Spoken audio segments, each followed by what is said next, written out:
So we're here to launch the winter schedule, promote growth, but also this morning we're launching or promoting these are the new corporate gift cards we're launching for Christmas. We've been running these gift cards now for a couple of years. What we haven't been doing before is branding them in company colours. As you know, Irish corporates are allowed to gift their employees up to €1,500 at the Christmas, tax-free, and instead of wasting them on fucking boring Dunnes Stores vouchers and stuff that people don't want, we believe you should be, or we're encouraging employers to give their employees this Christmas travel vouchers or Ryanair flight vouchers, all of which can be branded in each, the name or the branding of each employer. What's in those cards, about 100? And just to show you how it works and how it looks, there's a gift voucher there for €100 in each of those for each of the branded media here. So never let it be said it's not worth coming to a Ryanair press conference. Emer, will you give me a cup of coffee, please? The good news for this winter, so as I said this morning, we're launching our winter schedule, which starts at the end of October. Thanks to the High Court, no thanks to our do-nothing government, we're able to base one new aircraft at Dublin this winter. We should deliver about 9% traffic growth, all of which is thanks to the High Court suspending the Dublin Airport cap, the illegal Dublin Airport cap, while our do-nothing government does what it does best, i.e. nothing. Tweedledum and Tweedledee are over in the United Nations all week, while nothing is being done here to deal with infrastructure, housing, or not one but the two illegal caps at Dublin Airport. So I'm just going to run you through briefly the presentation. Many of you have seen this before. We just continue to update it. So we are the lowest fare, lowest cost airline in Europe, continuing to grow very strongly. This year we will hit a new profit of a new record, 206 million passengers. That would have been 215 million passengers, but Boeing were late with 29 of our aircraft this year. We're number one for cover and choice. We're also number one for on-time performance and customer service statistics. Our CSAT scores hit a record 89%, up 4 percentage point this August over last August. We're also number one for ESG, and we have 300 new MAX 10 aircraft on order. We'll update you on the Boeing situation as we go through the presentation. Number one for coverage and choice, and this is one of the keys. So we are able to connect cities like Dublin, cities all over Europe, with hundreds, literally hundreds of other destinations. We're launching one new exciting winter sun route from Dublin this year, Rabat in Morocco. 3 times a week, daily flights from Dublin to Rabat, which we think will be very popular for outbound winter sun. There's not that many more route or destinations that we can link to Dublin, but we want to continue to keep growing in Dublin, and we can only do so if the not one but 2 illegal caps are scrapped. Dublin Airport this year will probably, we think in 2025, hit a new record of about 36 million passengers. That's 4 million passengers more than the mad and illegal 2007 cap imposed by onboard Planola, restricting traffic at Dublin to 32 million passengers because they were worried that the road network around Dublin Airport would collapse at 32 million passengers. It clearly hasn't, and we're now operating more than 10% above that, and it just goes to show the idiocy of the planning process in this country and why this government needs to pass legislation. We have a real beef with this do-nothing government. We supported the programme for government, which was published in January of this year. It promised that they would abolish the Dublin Airport traffic cap as soon as possible. 9 months later, in September, nothing done. As I said, Tweedledum and Tweedledee are off in the United Nations this week, getting their photo taken, having lunches and dinners in New York, and nothing going on here at home. Darragh O'Brien, under some pressure last week, is mumbling, we might pass it, we get legislation, we might publish legislation next week, and it could take all of a year to pass this legislation. We have a government here with a 20-seat majority, incapable of making any decisions or doing something useful. We want the cap at Dublin Airport scrapped this winter. Other airlines cannot add routes or won't add routes at Dublin Airport while this cap uncertainty continues. And it's time for Simon Harris and Micheál Martin to do what they were elected to do, actually to do what they promised to do in the January programme, and abolish the cap now, not in 2 years after they were elected. In terms of cost, the cost gap between Ryanair and all of our competitors is widening. which is why in most cases and in most markets our competitors are now retreating from competition with us. Most recently, Wizz 2 weeks ago announced they were going to close their 5 aircraft base in Vienna, where they compete with Austrian Airlines and Ryanair. 5 years ago they were going to charge into Vienna, they were going to do the world and his mother in Vienna. They're now down to 5 aircraft, and they're going to withdraw those 5 aircraft at the end of this winter. Meanwhile, in Vienna, Ryanair has grown to 18 based aircraft, and it is because our unit cost advantage now is ever widening. Wizz, this is the unit cost per seat ex-fuel. Wizz are 77% more expensive than us, and EasyJet 2.5 times more expensive than us, so they can't compete with us. In terms of current developments, so we've seen very strong post-COVID traffic recovery by Ryanair. We've grown from 148 million passengers pre-COVID to 206 million passengers now. No other airline has recovered at that space or that scale, and it's why we're able to continue to deliver growth to many airports and many countries around Europe who are looking for that growth. As I said, we have 320 Boeing 737s on order. That's 300 MAX 10s. We will get the last 20 of the MAX 8-200s, 16 of them before Christmas, and then 4 in January and February. And the Boeing deliveries have really improved, have accelerated and improved.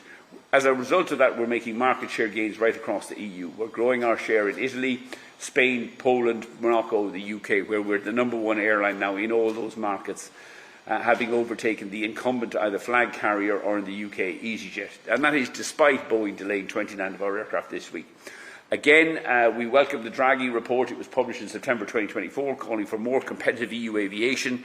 The Draghi report highlighted that the continuing inefficiencies of the European ATC market pose a €6 billion annual cost on passengers and airlines. As usual, von der Leyen promised to take action and competitors would be at the centre of what she's done, and a year later she does nothing. She goes to the same school of indecision and inaction as Micheál Martin and Simon Harris. The airlines across Europe have called for 2 simple reforms on air traffic control. 1, fully staff the first wave of morning flights, and if your air traffic controller calls in sick, you have a standby air traffic controller there to replace him, as all the airlines are obliged to do with pilots, cabin crew, etc. And secondly, protect overflights during national ATC strikes. This is something that they already do by law in Spain, Italy and Greece. The problem is they don't do it in France, and when the French have an air traffic control site, they just shut the sky, cancel all the overflights, but they use minimum service legislation to protect the local French flights. So the French keep flying away, but it's all the flights from Ireland to Spain or Ireland to Italy or Germany to Portugal flights that get cancelled. Manifestly unfair, clearly in breach of the single market, and as usual, von der Leyen, again, who was very voluble during the Brexit negotiations that we need to prioritise the single market. Everything became secretary of the single market, unless the French want to close a big slug of the single market, and then she rolls over and does nothing. The good news, though, the positive news for passengers, is that many countries across Europe, Sweden, Hungary, Albania, 4 of the bigger regions in Italy, are now abolished aviation taxes, or environmental taxes on aviation, even including Sweden, the home of Greta Thunberg, although she doesn't seem to spend a lot of time in Sweden anymore. They've abolished the aviation tax, and as a result of that, we're pivoting aircraft into Sweden, Hungary, Albania, Croatia is another one, and in regional Italy, and away from those countries like France and Germany most notably, who are still increasing aviation taxes and airport fees.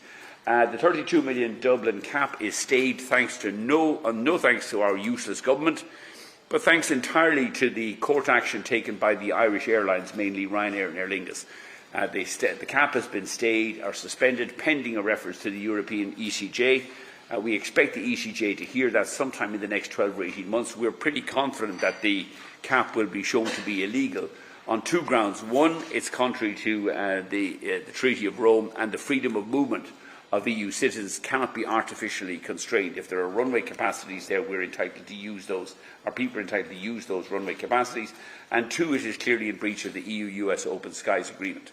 We think, and we are actually slightly in a wry way, welcomed the second illegal cap imposed by those idiots on board Planola recently, which now limits the nighttime movements, or rather the arrivals of transatlantic aircraft between the hours of 5 and 7 o'clock in the morning. because we think what will happen there is that is going to antagonise the American Airlines. The American Airlines will complain to the White House, and the White House will then stop Aer Lingus flights landing in New York or across into North America. And then Micheál Martin and fucking Simon Harris will probably pass legislation within 24 hours under threat from the White House, whereas left to their own devices, they've been sitting on their hands for 2 years. In Ireland this year, we are operating from 7 airports, 4 bases. We have 43 aircraft based here on the island, an investment of over almost $4.5 billion.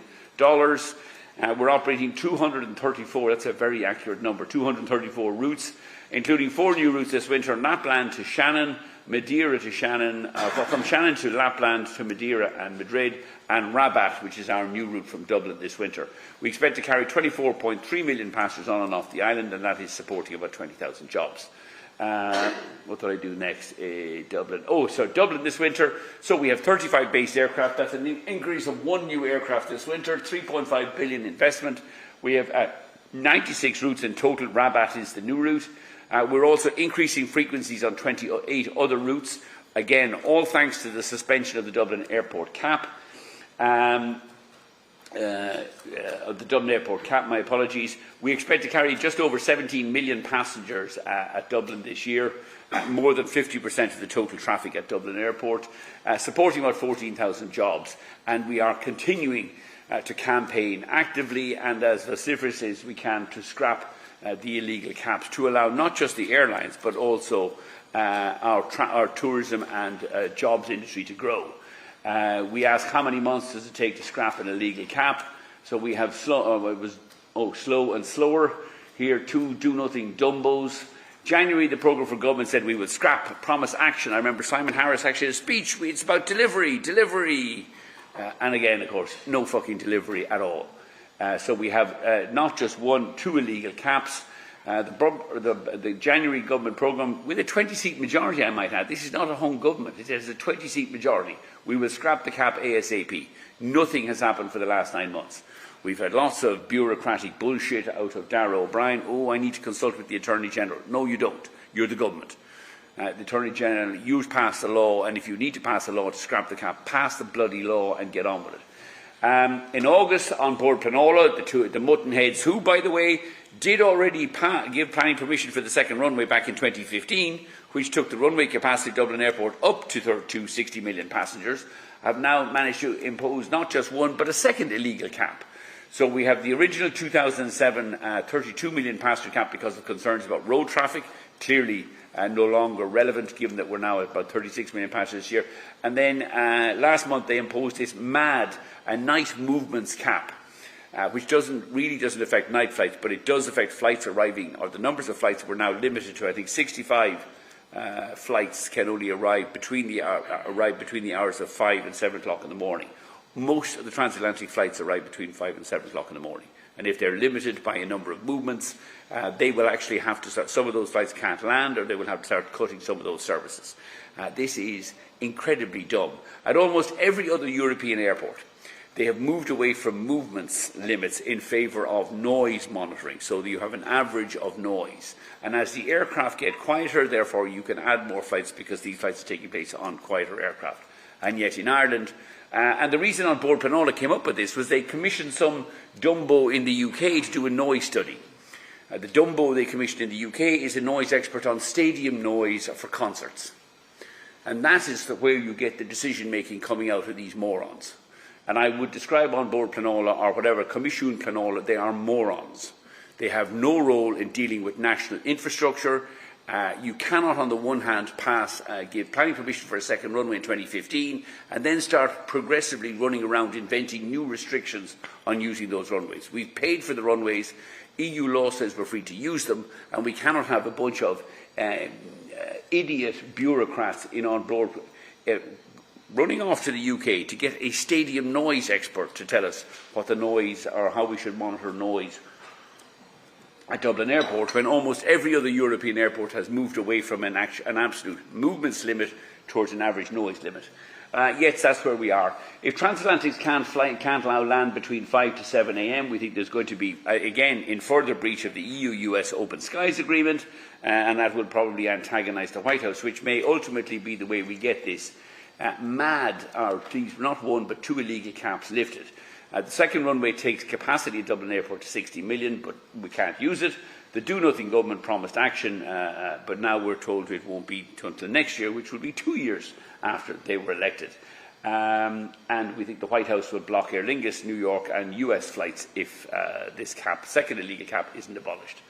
We have already submitted to government in 2024 a 7-year growth plan under which we promised to grow traffic by 50% by 2030, so up from 20 to 30 million.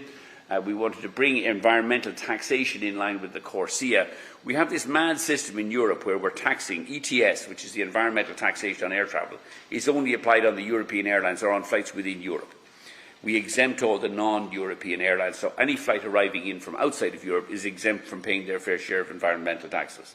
So we load the entire burden of ETS onto intra-European flights and basically European citizens. The long-haul airlines are the Americans, the Chinese, the Gulf carriers, the Russians. They pay CORSIA, admittedly, which is at a much lower rate, but it's the ICAO system. And we believe Europe and Ireland should be moving away from ETS and bring it into line with CORSIA, so at least everybody's paying their fair share.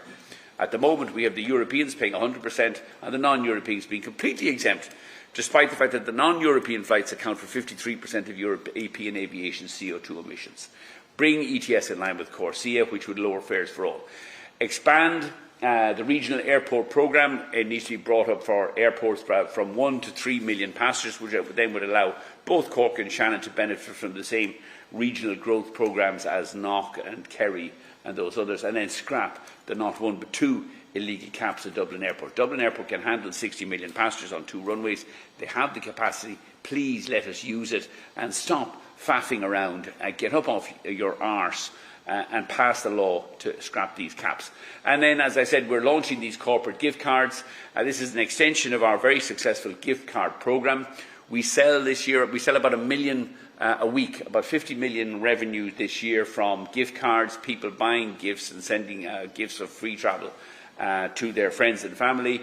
We're extending it now into the corporate market for Christmas. As I said, you can see from the examples there, we can brand those in the name of the corporates. Corporates can give up to €1,500 tax-free to their employees at Christmas. If we offer the gift of travel to over 230 destinations from Ireland, right across Europe. They are personalised and co-branded options, which is why we've given you an example of them here. And all passengers want is a Ryanair gift card, and all Ryanair wants is Dublin to get off, is our government to get off its useless idle arse and scrap the 2 illegal caps. And I'm sure, yes, we have a seat sale, flights from $29.99 booked in the next 2 days, and you must travel by the 18th of December. And that is, I think that's the presentation. A couple of other points. We noticed some plaintive cries from the DAA yesterday that despite record traffic, their costs are rising faster than their airport charges, and that their airport charges are among the lowest in Europe and lowest among major airlines in Europe. All complete and utter tosh.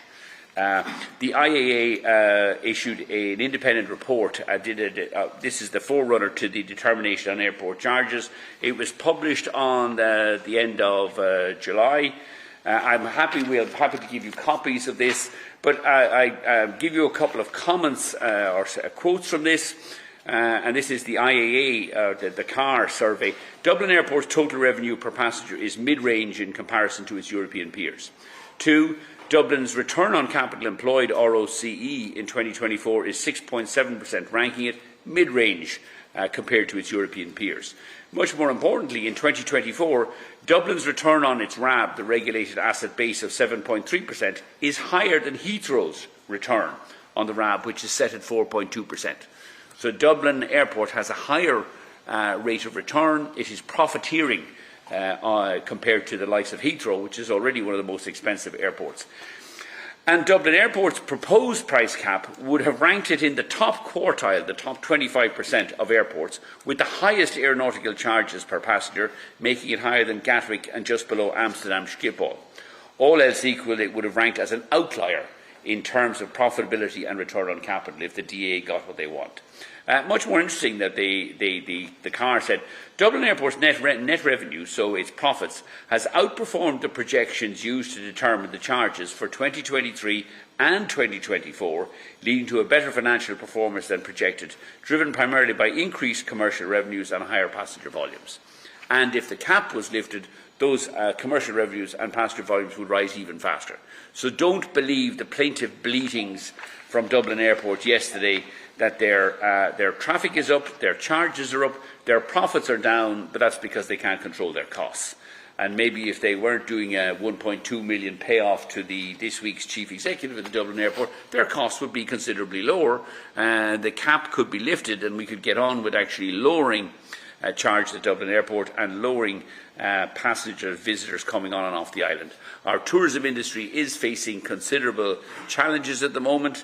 The government's own statistics show that visitor numbers are down, and therefore we need immediate action to scrap the caps and ignore Dublin Airport, which is already profiteering. It is, as the IAA have already confirmed, it is mid-priced among the European major airlines, but its return on its assets is twice that of Heathrow, and their profitability in 2023 and 2024 was higher than their previous projections. And then, lo and behold, as this year's consultation, they produced a 6-month set of accounts that said, profitability has fallen. They're just gaming the system. Emer, anything else I need to cover off before I'm sure we move on to the presidency and all the other banal stuff that's floating around here? Okay, anybody got any questions? Preferably travel related. Yes, news talk.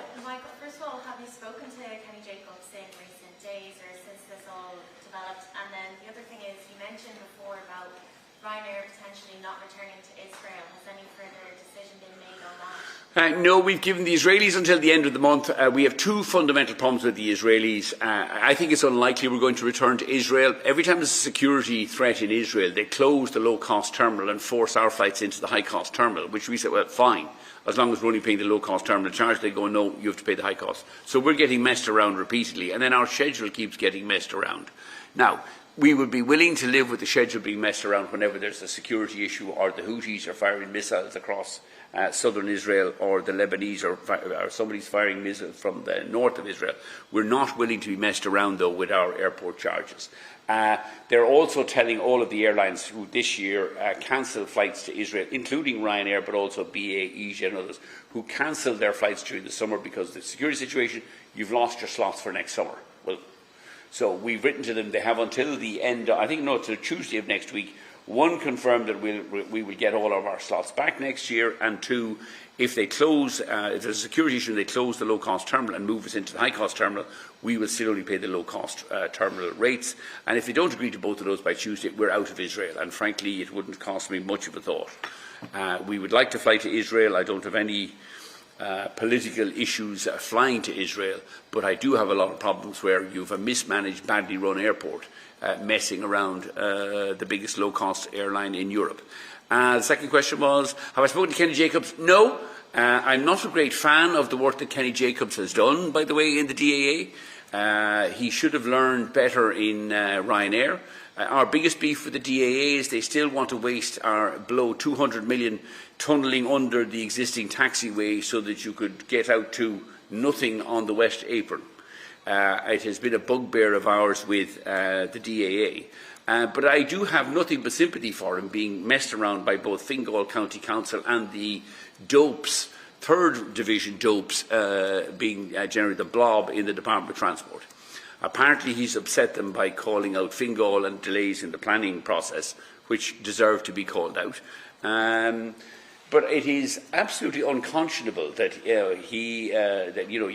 because the Department of Transport and or Fingal want him gone, that the board of the DAA are going to blow $1 billion buying him off, by paying out his contract for the next, 2 or 3 years. And then the first thing they do is they go out and replace him with somebody else who'll be getting paid $1.2 million over that next 2 or 3 year period as well. And then they'll say, but our costs have risen and we need the regulator to give us higher fees so we can cover these costs. These are entirely self-inflicted. If it was me, I'd fire the board. But then, that would require a government with a spine, or a government in this country that is capable of making decisions. And we do not have a government that wants to make any decisions or does anything.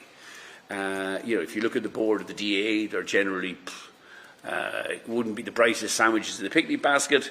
The DAA is not a particularly well-run organisation.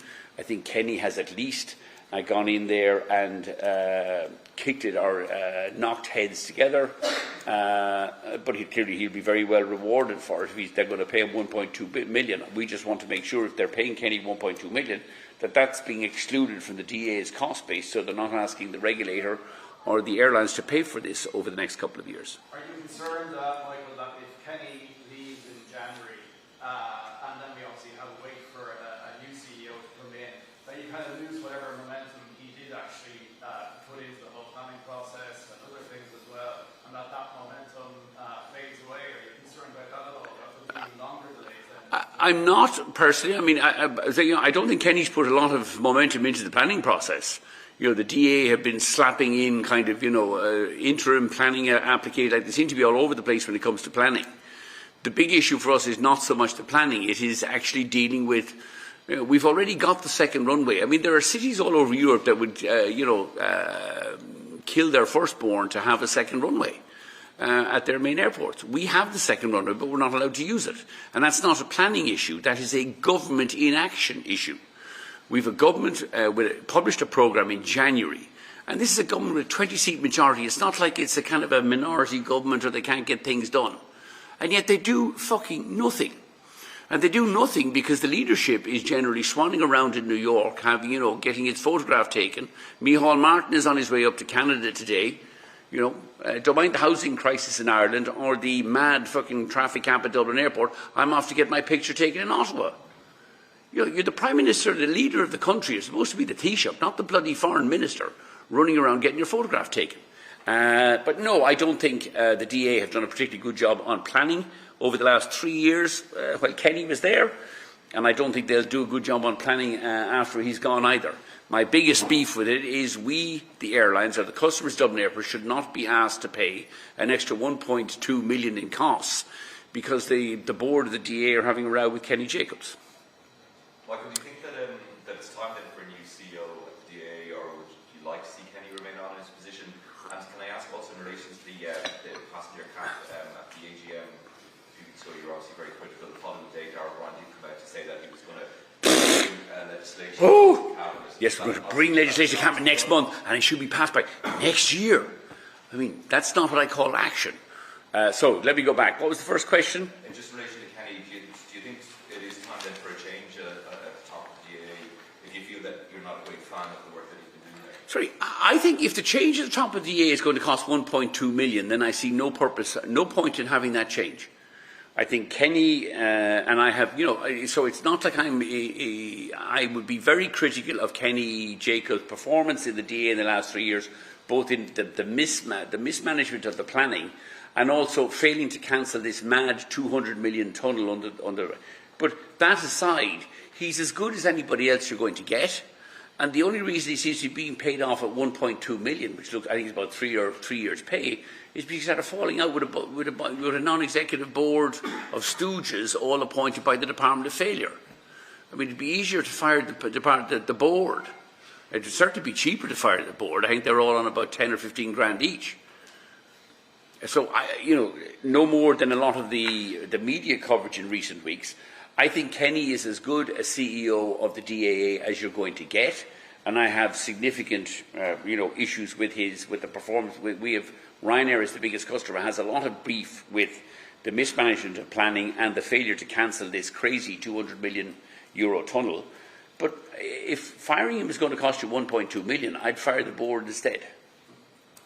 And just in relation to the legislation that's supposed to be brought to Parliament, yeah, I mean, so we too slow, then that's not the way. But it was just more political hidden nothingness. We came out 2 weeks ago and were very critical of the utter inaction of this do-nothing government. I didn't really criticise Darrell O'Brien that much. I mean, I would criticise much more Micheál Martin and Simon Harris, both of them, equally. You're going to a cabinet meeting every week. What the fuck is happening with it? This is your programme for government. where Micheál Martin and Simon Harris were making speeches outside government buildings last January, it's all about delivery, it's about execution, it's about delivering on our promises. And we have nothing done for 9 months. You have a 20-seat majority. Darragh O'Brien is a great man. Oh, it's very complicated. I have to get advice from the Attorney General. And then last May, the Attorney General has given me options. I'm studying those options. Let me see what the options were. 1, we keep the cap. 2, we abolish the cap. That's a lot of fucking options to study.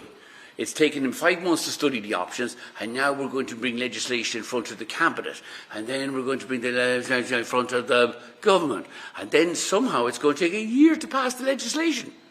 While the airlines, we're able to continue to grow at Dublin because of, we'll take the risk here. And I think it's a reasonable risk. We're going to keep growing at Dublin Airport because of the court injunction has suspended the cap. And if we get Dublin this year up to 36 million passengers and Dublin next year up to 38 or maybe 40 million passengers, the chances, even if we lose the court case, then of the IAA or the stupid government coming out and saying, OK, lads, we want you to cut 8 million passengers a year out of Dublin Airport, is 0. But the inaction, the bullshit.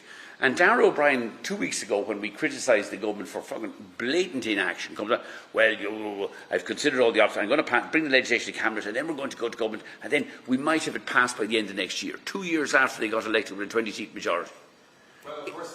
It is a do-nothing government, it is a do-nothing Taoiseach, it is a do-nothing fucking Tánaiste. Get your arses back here from New York or from fucking Ottawa and scrap this illegal cap. Otherwise, Donald Trump will do it for us, and there's not much I would agree with Donald Trump on. Donald Trump will block Aer Lingus' access to New York, and I'd suspect the cap will be scrapped within about 24 hours. John. Cynics would say, of course, that that's exactly what the government is hoping for. That they're hoping that they're the ones that won't have to make the decision, that the decision is going to be taken out of their hands, that somebody else will make the decision on the cap, whether that's Europe or whatever, and that their hand will be forced, or that somebody else, that Europe ideally will say, this cap is illegal, and they got to get rid of it, because they have all the local electorate to dig up course around the Dublin airport. And I know you're glad you will say, well, screw them, they bought houses around the airport. Yep. That's what they have to do with. But of course, politicians will think differently, and they'll think, Jesus, we have to protect this seat and that seat and these councillors and that councillor or whatever. So they have all those issues that they're thinking about. So do you think that they're actually, this whole way that it's been dragged out is their way of hoping that somebody else is going to do it? Honestly, I don't think so. If it hadn't appeared in the programme for government, I think you'd have an argument there. Oh, they were worried about domestic electoral politics in Fingal. They put the bloody thing into the programme. Here's the programme. We're going to have action. There's going to be action. We'll deliver all this. Yada yada yada. They have a 20-seat majority. Pass the fucking law. They're telling us now they're going to pass the law in 12 months' time. Well, if you're going to pass it in 12 months' time, why don't you do it next week or next month? We've already wasted 9 months consulting with the Attorney. Why don't we just go and elect the Attorney General and let him make all the fucking decisions? You really weep. You weep for the absence of leadership, which has always been a hallmark of Micheál Martin's career. Simon Harris briefly looked like he was going to be a change and he'd go around lots of energy and get things done. But they get subsumed by the blob, the briefing notes, the briefing papers, reading shite on social media. And they forget what they're there for, which is to deliver the change that people want. We have a tourism industry where the visitor numbers are down. We have an economy that is doing very well, but there will be a downturn in foreign inward investment. Then we will depend on tourism and visitor numbers. We've already built the second bloody runway. We paid for it. Actually, we're paying for it through the nose, and we can't use it because another blob, morons in on board Planola, who actually approved the second runway in 2015 and are now kind of inventing new ways to stop the airlines using the new runway, with quieter aircraft, I might add. And as for the NIMBYs, with the most vocal of whom, some medical doctor, I understand her, I believe she built her house out there in 2019. Her argument was, nobody told me there was going to be a second runway. Well, you should have read the newspapers. Nobody told me the second runway was going to be here. In actual fact, she suffered very little noise impact anyway. My children can't sleep at night. I don't know why. It's not because it's an aircraft overhead. We don't fly after midnight. We've done a noise study, which we published up on our website, outside her house, St. Margaret's, Rathote, and also the mythical Ballybock Parish fucking Council, which is, I think, a Tidy Towns Committee. The average the noise at now with an aircraft directly overhead is less than the average traffic, the traffic on the street on a street in Dublin. But I have no truck with these people who built houses beside Dublin Airport and then say, "Oh, I don't want any more noise here. Thank you very much." Dublin Airport's been there since 1949. Nobody who lives in Dublin Airport or around Dublin Airport was there before Dublin Airport was built. It's a national gateway. We've elected a government, a 20-seat majority. They promised us they would pass the cap, not in a year, not in 2 years. The programme for government says as soon as possible. And so maybe fucking Bill and Ben, or Ben and Jerry, when they get back from this week's jaunt to the United Nations and the detour through fucking Ottawa for another set of pictures, when they get back here at next week's cabinet meeting, they might actually do something to scrap this cap.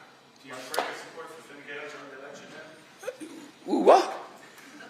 I didn't support Fine Gael in the election. I'd say launching a TD's campaign. I launched Peter Burke. I was very happy to support Peter Burke. I launched his campaign for him in Mullingar. I do it on a candidate-by-candidate basis. I also think Robert Troy, who's the Fianna Fáil candidate in Mullingar, I would happily support him as well. Don't have any issue with it.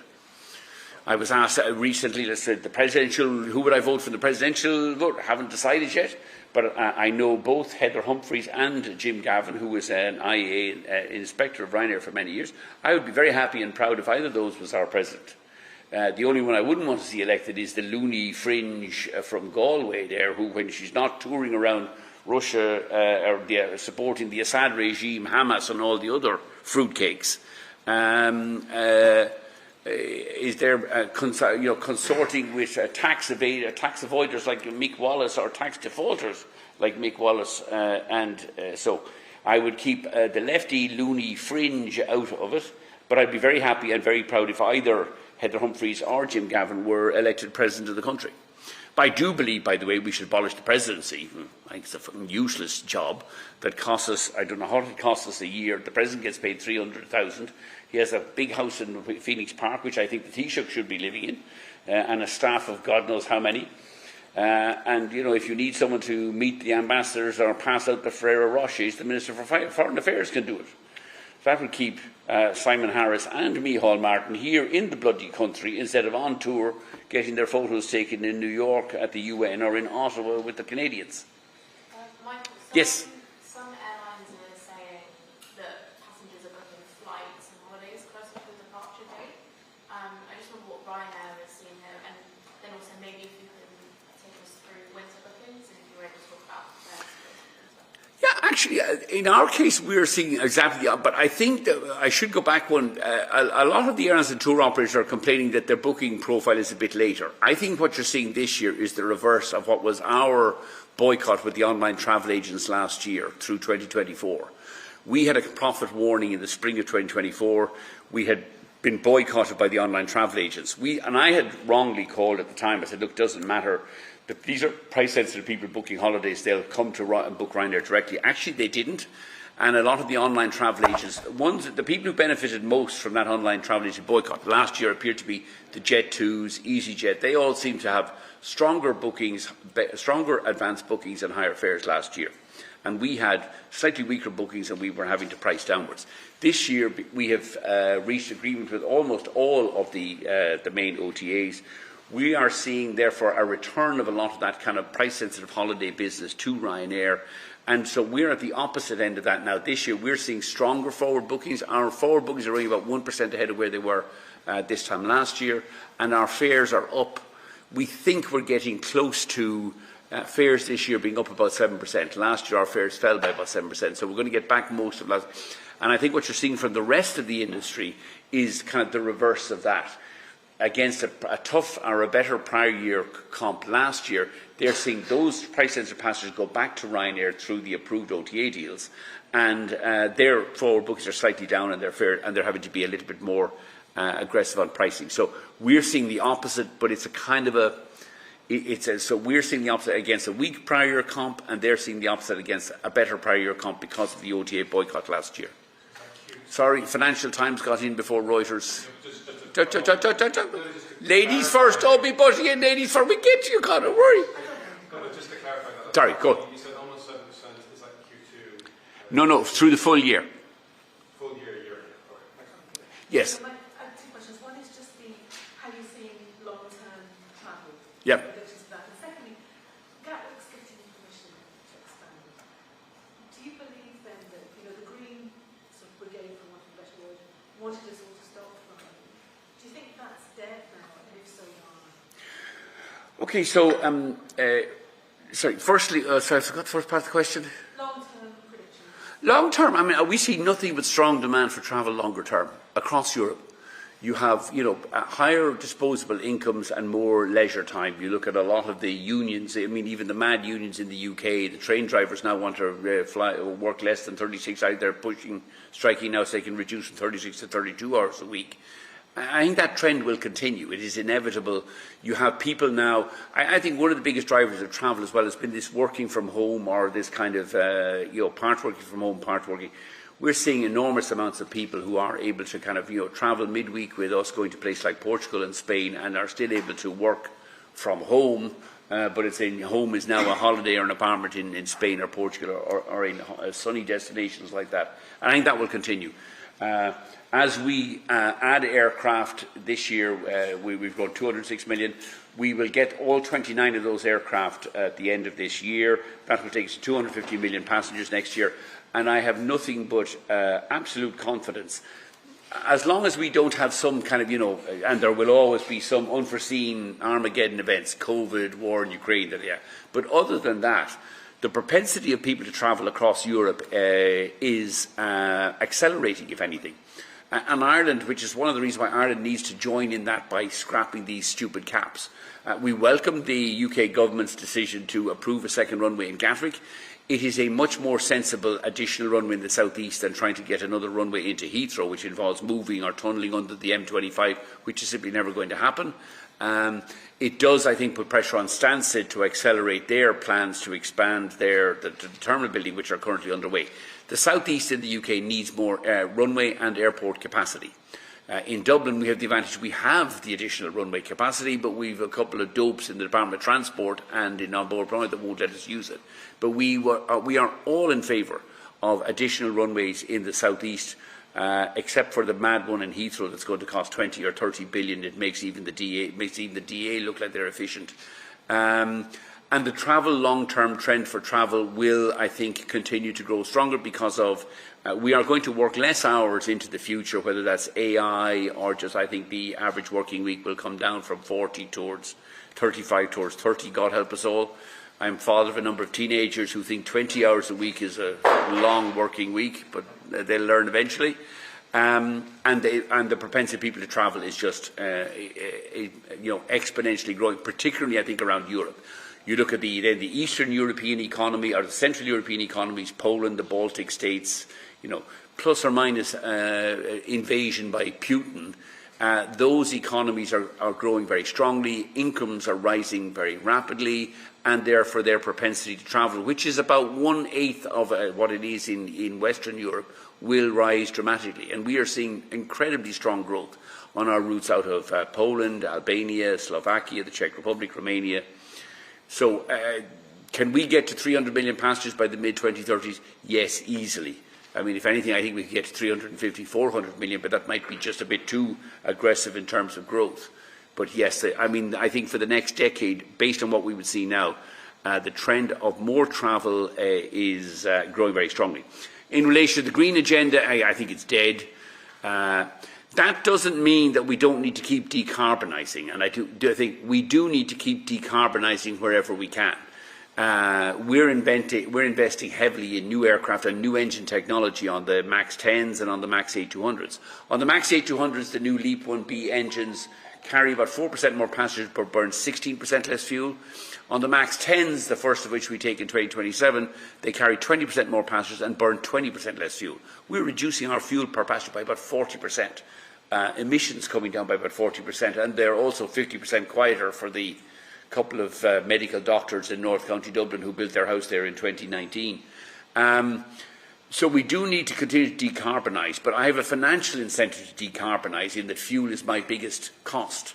My fuel bill this year will be 5 billion. It's about 33% of my 30% of my total costs. So I don't need the environment to encourage me to decarbonise.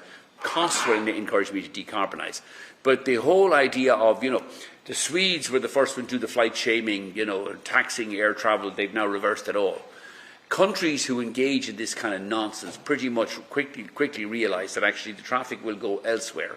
And then they start slashing. Commercial reasons. Yeah, for tourism reasons. I mean, the south of Italy, particularly peripheral countries as well, Ireland, Portugal, Greece, Cyprus, Malta, we're heavily dependent on air access to connect to the rest of Europe and for their tourism industry. The tourism industry is by far and away the biggest employer in this country, as it is in a lot of those peripheral countries. And this idea that, the French and the Dutch and the Germans were lecturing us for the last fucking 20 years about we should all cycle or get to, go by train or go by motorway, is fine if you have a train or motorway options. Those days are over. And the two countries that have recovered least post-COVID is Germany. It's at 83% of its pre-COVID traffic, and Holland, which is at 85% of its pre-COVID traffic. They're just being left behind. They'll work it out eventually. But the whole green agenda, and we're not flying because of the fucking fly. We do need to fly on more efficient engines, but then also stop taxing the shit out of short-haul air travel in Europe. I mean, we're paying this year, Ryanair passengers, or Ryanair on behalf of, we will pay about 1.1 billion in ETS taxes. Over 350 million, 1.1 billion. That's about €5.50 per passenger. And I hear all this nonsense generally spouted in the Irish fucking Times, and the papers in circulation has declined to nothing. Air travel isn't taxed. It is penally taxed at the moment. And the problem is that money is being squandered. 350 million of our ETS revenues gets returned back to the Department of Transport. 50 million gets subbed down to the EPA, another bunch of loonies who are, whose contribution to the Irish economy is zilch. But about 270 million gets routed back to the Department of Transport so we can fund the school bus fleet. Now, I don't begrudge the children get the school bus fleet, but that should be paid by the Department of Education, not by my passengers. But that's how it gets squandered here in Ireland. And as soon as it is cancelled and abolished, progressively, I think almost all EU countries will abolish their environmental taxes in the next 2 or 3 years. Even useless von der Leyen, when she realises, she wants to be seen to be doing something about competitiveness in Europe. The idea that Europeans are paying all of this environmental taxation, but American, Asian, Gulf, Chinese visitors are completely exempt from paying their fair share. It's an embarrassment, but that only the Europeans could design a system that's stupid. Richard? Michael, just over the course of the weekend, obviously huge chaos at Dublin Airport. No, in Terminal 2 at Dublin Airport. Terminal 2 to be specific. Careful. Chaos there in relation to cyber attack and security threat. You're seeing today in Denmark, drones are causing chaos at airports there as well. I mean, what do you think about our infrastructure to deal with these sort of esoteric threats or other issues like this? I mean, are they going to continue to play a role? How bulletproof is the industry and our infrastructure in handling that sort of thing? Well, firstly, our industry can never be bulletproof. It's not bulletproof from weather disruptions. It's not bulletproof from French air traffic controller strikes. So we've got to be careful here. The industry must be safe above all else. We had we had about 5 or 6 days of drone disruptions at Dublin Airport 3 or 4 years ago from a bunch of lunatics sitting in their bedroom in North County Dublin when, the genius that was our then Green Minister for Transport, again sat in his arse doing nothing about it. I mean, simply think, we should shoot down the drones. And NATO needs to take a much tougher stance. Like, a Russian plane overflies EU airspace. Shoot it down. There's very few things I agree with Trump on, but shooting it down is one of them. I mean, a Russian aircraft flew over Turkish airspace about 2 years ago, shot down in 17 seconds.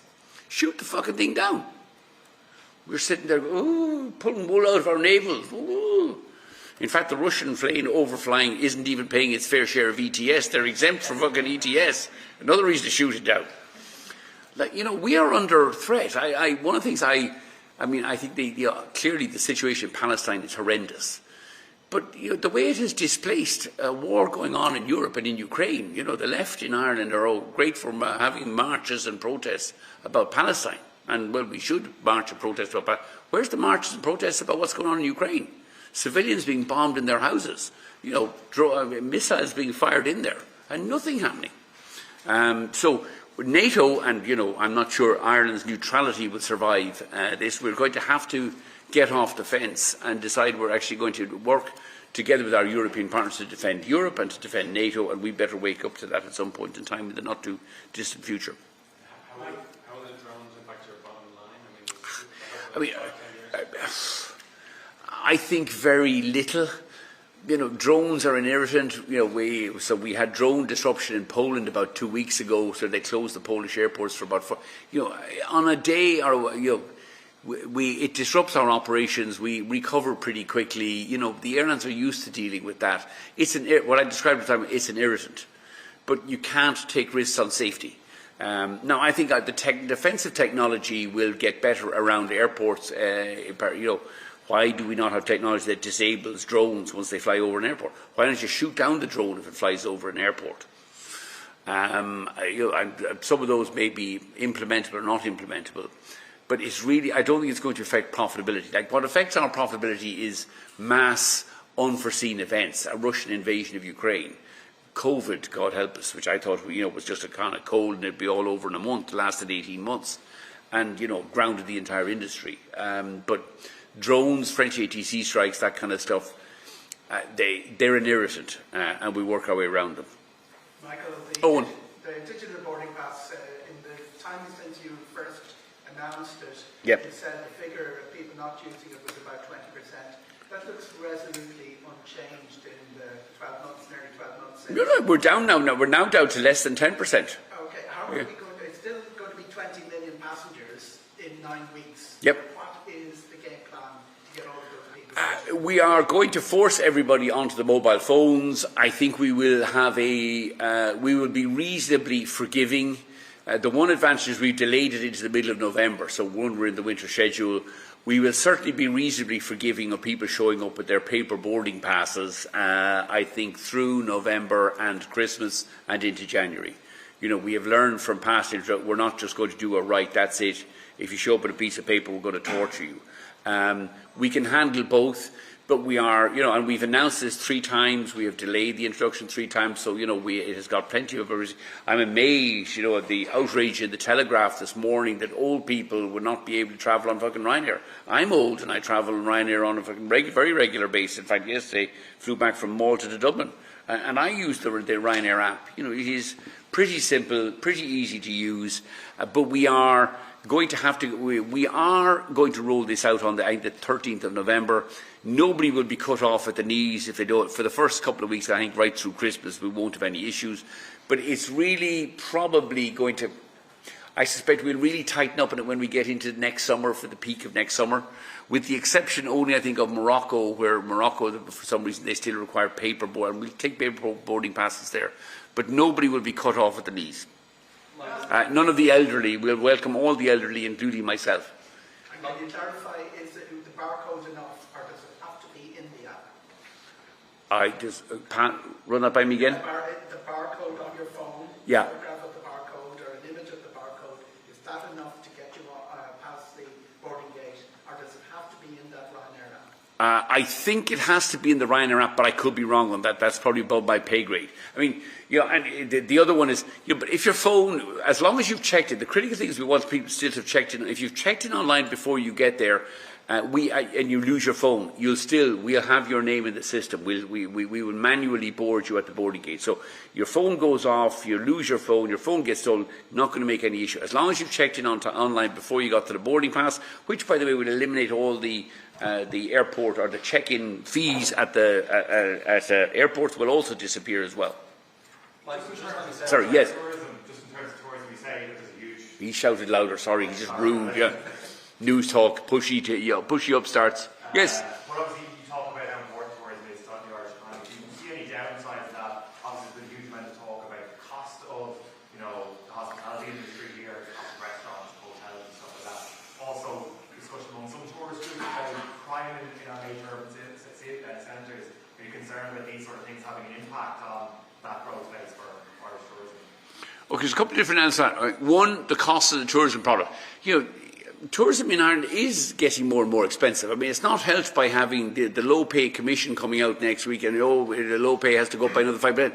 We should abolish the low pay commission, which is another gaggle of ex-trade unionists and a couple of bewildered employer who nobody's ever fucking heard of. We have got to get our costs under control. By the way, and I have a lot of sympathy for the tourism industry, we need to stop increasing the minimum wage.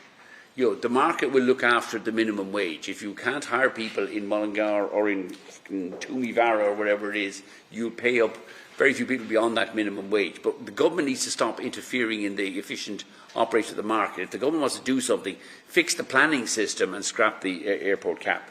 I don't, by the way, have any truck, though, with the hospitality industry looking for the VAT, the 9% VAT, is a scam. The government should under no circumstances reduce the VAT on hospitality or restaurants or anything else from 13% to 9%. They're going to trouser the money. It won't get passed on to consumers. So, and the government, Simon Harris got bounced into this at the last election, and he should grow a pair of balls and tell the hospitality industry that's it. But on the other hand, stop increasing the labour costs of the hospitality industry with these kind of bullshit, stroke of the pen increases in the minimum wage. We don't need either, and they won't get passed on. So I would be sympathetic to the tourism industry. Going forward, the only way we are going to make tourism function in this country is to grow visitor numbers. And the only way to grow visitor numbers, by the way, we're growing strongly in Shannon this year. We have another aircraft in Cork.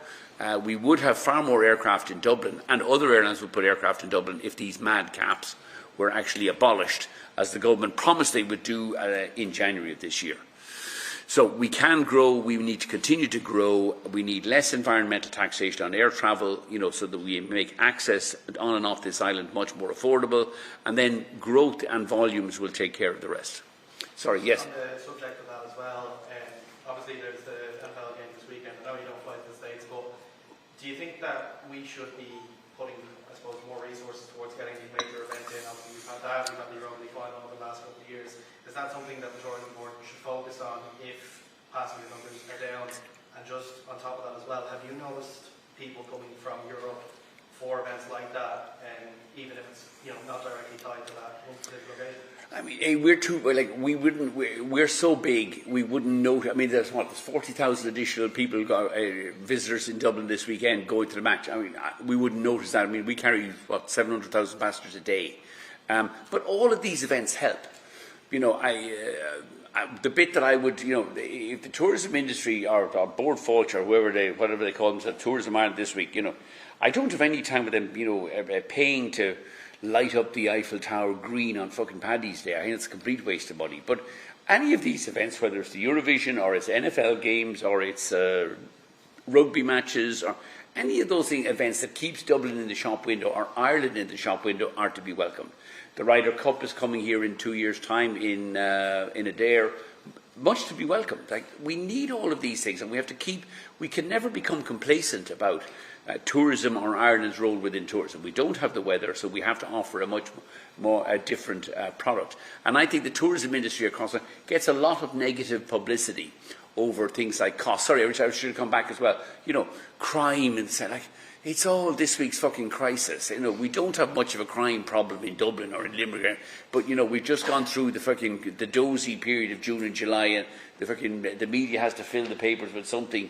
The crisis of this. I mean, nothing gets covered anymore unless it's a crisis. There's a housing crisis. There's a fucking homeless crisis. Everything's a bloody crisis. There aren't quite as many crises in the world. Ukraine is a crisis. Palestine is a crisis.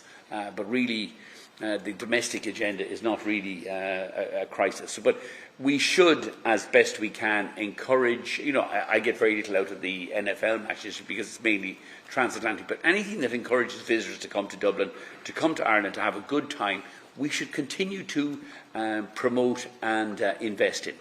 We have a great tourism product, we have a very welcoming kind of culture, we have very welcoming people, we do this well, and we should continue to encourage it. And the best way of encouraging that is to abolish the 2 stupid fucking illegal caps at Dublin Airport, so that we can continue to bring in many more millions of UK and EU visitors. Michael, earlier this year you criticised Ukrainian authorities and airport bosses as being lazy. You said they weren't engaging with Ryanair and its plans to return to the country en masse once the war is finished. Have you made any headway with them at all, or has their position changed? No. Still haven't heard back from the Ukrainians. I'm very disappointed with the lack of action from Ukraine. They should be preparing to recover the economy, and they should certainly be preparing to recover their air travel and tourism the air travel industry. If you're going to, in a post-war scenario where you're going to rebuild Ukraine, the first thing you've got to do is facilitate. There's about 14 million displaced Ukrainians all over Europe. And the first thing they'll want to do will be to go and visit friends and family and vice versa. We need air links in there. I've personally done the 10-hour train journey from Poland into Kiev. It's pretty brutal. And no way you're going to rebuild Ukraine. But there'll be lots of property needs to be recovered, rebuilt. Infrastructure needs to be rebuilt. Bridges all need to be rebuilt. But the first starting point for that is get the air routes up and running. We made a proposal to the Ukrainian government and to the main airports that we would put, I think, reopen 30 or 35 routes from European cities back into Ukraine within 6 weeks of the skies reopening, and still haven't heard back from them. What's the roadblock there from them, talking to you? What do you think the problem is? I think there's either inaction or corruption. I'm not sure which. So it's either incompetence or corruption on the part of the Ukrainian airports and the Ukrainian government. I've met with both. We're Europe's largest airline. Nobody else is going to put these kind of resources back into Ukraine. And the fact that we haven't even had a rejection of our proposal from them in 2 years is somewhat worrying. I had a meeting with the Irish Ukrainian ambassador about 2 weeks ago. Tells me all excitedly the president apparently of Ukraine is going to come visit Ireland at the end of the year. Would I like to go meet him? I said, not if I haven't got a reply to my 2-year-old proposal on rebuilding Ukraine. I'm a great supporter of Ukraine, but if the Ukrainians don't want to work with us, then fine, that's their problem. Michael, Yes. The MAX 10 is not going to arrive in time. You're not the first batch of orders, but what are you going to do if it doesn't arrive? Yeah, all of the indications now, actually, and I spoke to Stephanie Pope just 2 weeks ago. They're now bringing forward. It looks like the first 40 or so of the MAX 7s have now been built. They're bringing forward. It looks like they'll be certified in the first quarter of 2026. In fact, and Southwest, which is the customer, have actually confirmed that because they were originally saying they expected to take delivery of the first MAX 7 in H1 of 26. They've now brought that forward to Q1 of 26. So real progress is being made there. Boeing are doing a very good job on the quality and on the quantity of the aircraft they're producing. They now, if they certify the MAX 7 in Q1, we think the MAX 10 gets certified in Q2 or Q3 of 2026. Our first deliveries are not until the spring of 27. They've written to us confirming they expect to deliver those MAX 10s to us in the spring of 2027. Now, originally, we were in the second tranche of customers getting the MAX 10. It now looks like we'll be close to we will be probably the second or third airline to get the MAX 10, so we'll be close to one of the lead operators. And we're very happy to be so. It's a great aircraft. We have an aircraft, this aircraft, 20% more seats, burns 20% less fuel, and it's 50% quieter. So we can't wait to get them, but we do not believe there will be any delays to our first. We get 15 MAX 10s in the first 5 months of 2027, and Boeing have given us written confirmation they now expect to hit those dates. So the original, the MAX 10 was supposed to be delivered at the back end of 2025 or early 26. It is moving back. It looks like now it's mid or late 26, but that's still sufficient time for us to get our deliveries in 2027. Just on the Telegraph. Yeah. And well, credits where it's due, it's still being able to use the Ryanair app. Do you have no sympathy for older people or those advocacy groups and people who raise concerns about this transition? As my children would say, speaking as one of those older people, I'm now 64, I use the app. There's this myth that, when we first moved from travel agents to the internet and we could only book Ryanair tickets, what will the old people do? Actually, what you find is the old people, first thing they is to get their kids or grandkids to make the bookings for them, and then pretty quickly they're adopting it themselves. The people who jump first on every seat sale we run are old people. They are the ones fucking sitting there hovering. They don't go to concerts anymore, but the minute there's a seat sale on Ryanair, they're in like a bandit, either on their laptop or on their mobile app. And I think it is slightly, patronising, this notion that old people can't and won't move to mobile technology or to the apps. They're already on the apps, certainly when it comes to travel. They're already on the apps and are on it way ahead of us. The people... Which? Selection bias. You're talking about old people who already have that. No, I'm talking about the old people who will have the app if that's the only way they can fly with Ryanair. They will just convert and move. Because that's what they do. If we're entering into that time of the year now, late September, October, into November, when a huge amount of our midweek travel is old people going on short. Old people now I describe as anybody over 50. They're all on the kind of midweek breaks, going and so their time they are time rich. They have time and money and resort to go off on midweek, take advantage of hotel rates and deals, all the rest of it. I don't have any truck with it at all. And I speak as one of those old people who happily uses the Ryanair app, and I actually was able to load it myself. Like it's very simple, and this is the way the world is going. My mother, who is now 86, is a frequent user of the Ryanair app and all the rest of that as well. So if she can do it, so can anybody else. And if you can't, they'll get their kids or grandchildren to do it. Barry. Just a quick one. Do you have any clarification on when Europe is likely to hear that report? I don't, but we expect it to be sometime in the middle of 2026. That's the ECJ hearing, and so it'll be the ECJ hearing on the 2007 cap, which is the road traffic cap, and we're going to the High Court, I think, sometime in the next month, looking for a reference to Europe on the night movements cap as well. We're not sure whether those two cases will be pulled together, but there will be not one but two ECJ hearings on the 2007 cap and then the 2025 cap.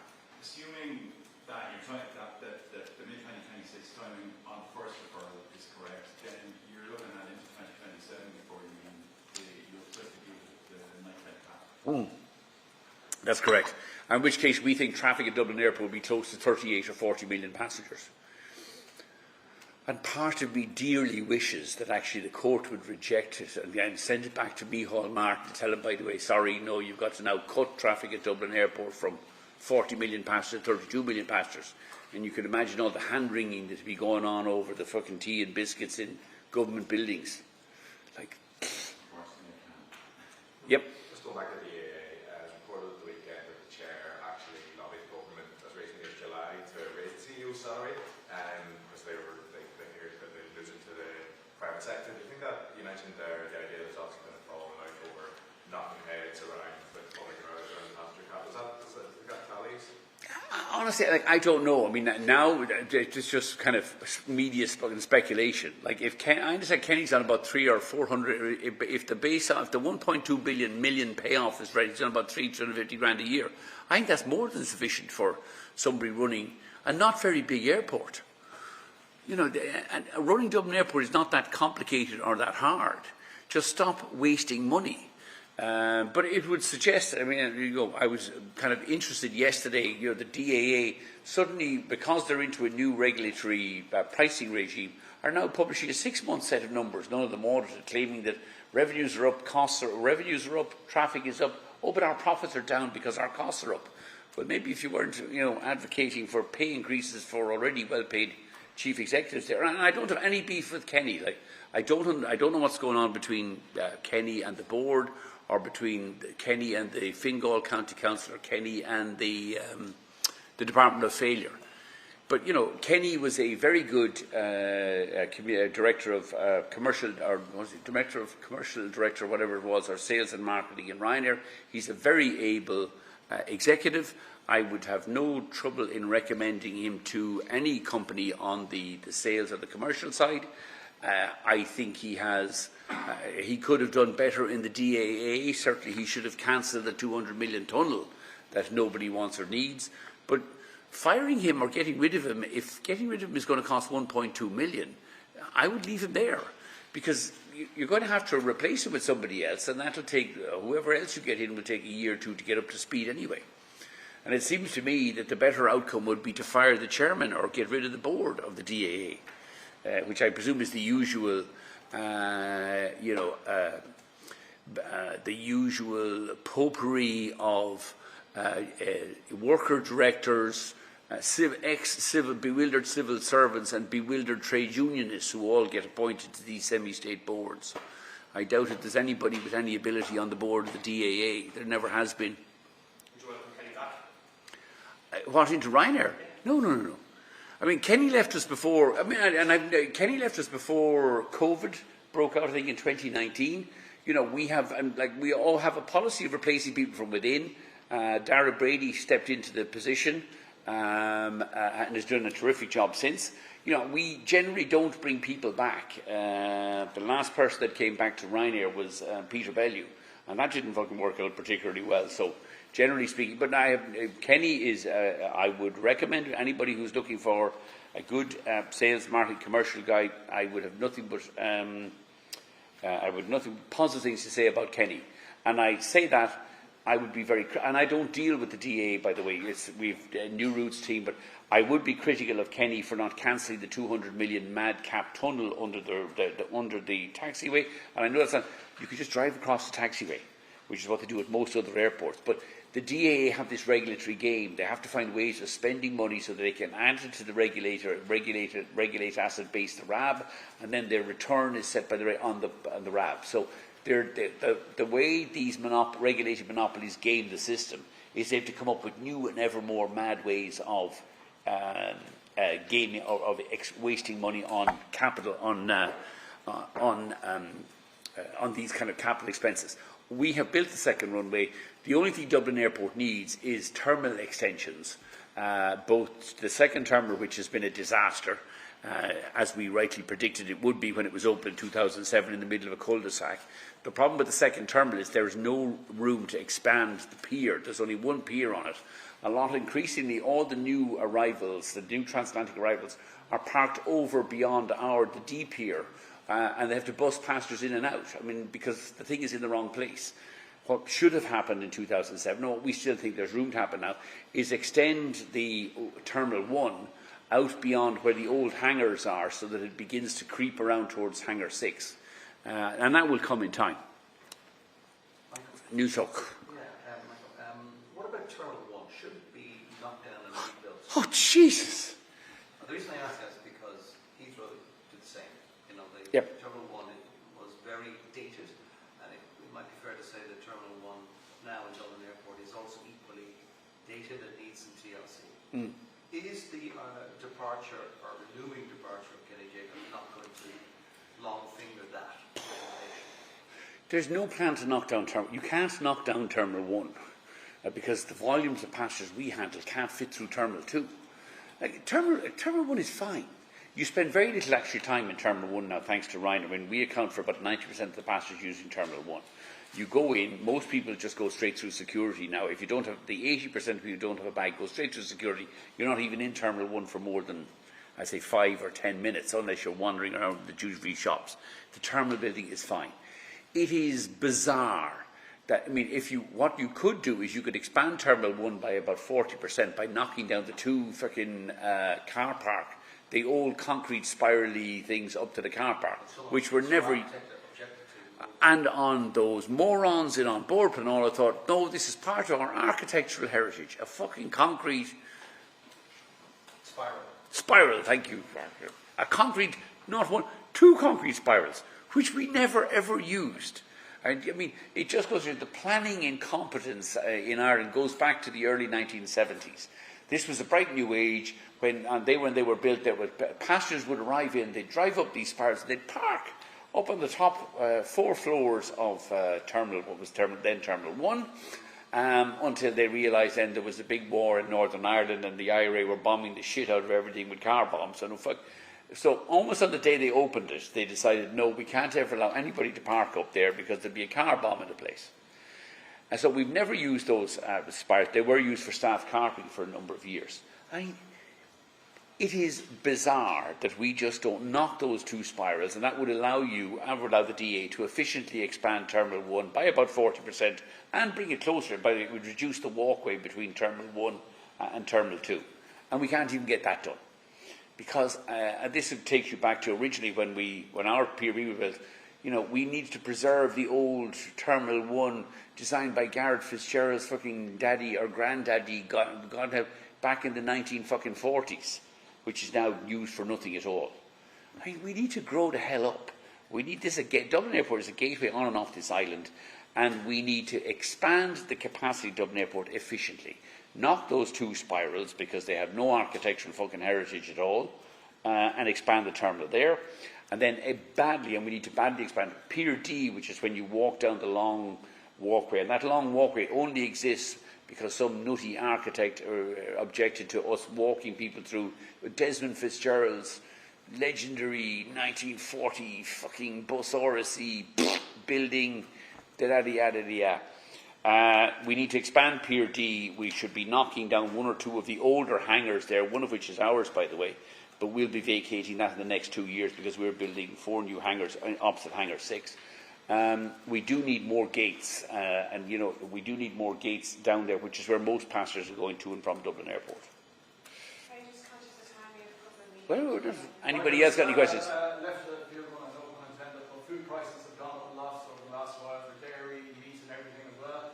How has that impacted your farm? Is your own farm doing much better because of that? And what do you think of food prices generally? Do you think it's going to be a trend that's going to continue? I mean, I think an awful lot of the food prices, I would land squarely with the Greens and their impact on the damage they've inflicted on not just the Irish but the European economy in the last 10 years. All the bullshit regulation which does nothing but alienate farmers, has inevitably, as it was always going to do, resulted in significant increases in food prices. I have had a bumper year with my beef operation. Beef prices have risen significantly, but I've done very badly on my cereals and tillage operation. So, it's like everything else in farming. One hand is up, the other hand is down. But overall, farming is still one of the best industries to be involved in because no matter what happens, we're going to need to eat. I think it is a very worrying trend, though, for consumers both in Ireland and across Europe. The herd size in Europe has declined by about 20% over the last decade.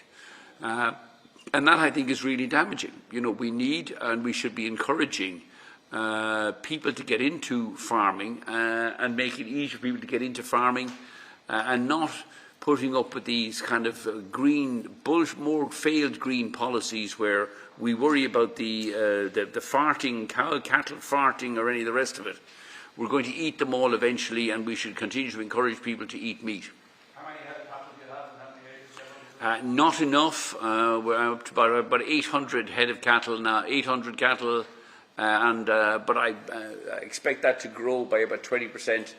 I think in the next year or two. I have bought some land in the last 2 years ago, so we have capacity now for about 1,000 cattle, but I'm building the sheds, my 5-star hotel sheds that I keep my cattle in during the winter, and that will continue to grow. And acres under tillage?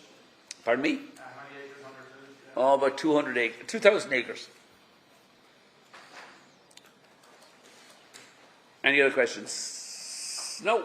Board everybody's ears.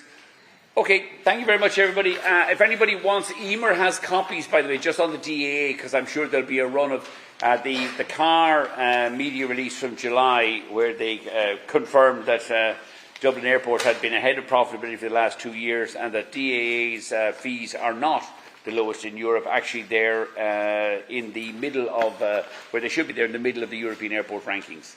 Thank you very much, everybody. Anybody wants any? Am I doing one-on-ones or? Yeah, or tea.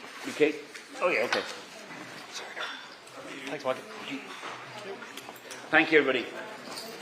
Has anybody not get their travel card, or have we got travel cards left? Back, Alan is going to give them out.